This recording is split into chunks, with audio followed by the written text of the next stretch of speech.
Amnesty never gives up on human rights. This latest document runs to 130 pages and will make grim reading for all those gathering at the United Nations next month to edge forward talks which could lead to a treaty.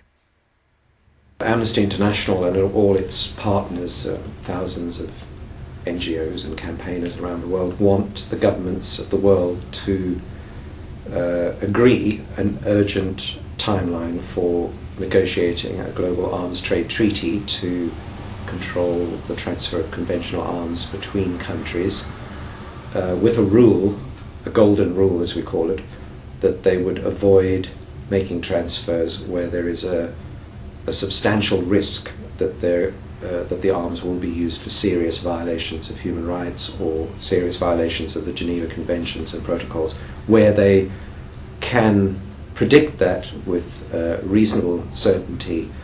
Then the arms should not be sent. And we think that that would make an enormous difference to the way in which arms are being traded on a daily basis. The report carries detailed evidence of atrocities and the perpetrators carried out with the help of arms which have been traded even against present sanctions and controls. The slaughter of hundreds continues in Sudan, with the consequent catastrophe of thousands of displaced people and refugees. In Darfur, of course, there have been massive violations of human rights, killing, raping, torture, rape, looting, displacement, largely as a result of the Sudanese armed forces and their militia carrying out attacks on population, civilians who they think are associated with the armed opposition, and the armed opposition groups themselves are fragmented and they're committing very serious violations as well. And both sides are being armed from outside. The Sudan government side get most of their arms from China, particularly the small arms and light weapons, as well as jet fighters, which they're using in Darfur to bomb villages. Burma is another area where China is also supplying arms, along with India and others, for their own particular reasons of influence.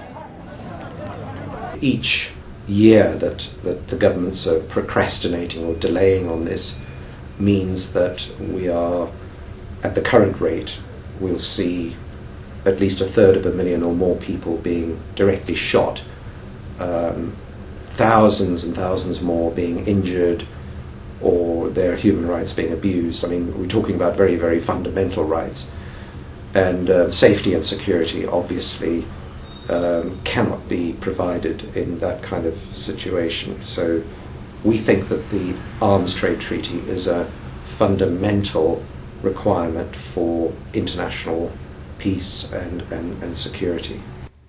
The difficulty for the leaders of the group, which is trying to bring these arms trade talks to the point where the details of a treaty can be discussed, is that countries including China, India, Pakistan and the United States are likely to block proposals. And the United States has been responsible for much of the arming of civilians in Iraq, with a massive unmonitored supply of arms into that country. There were 10 million small arms there before the invasion.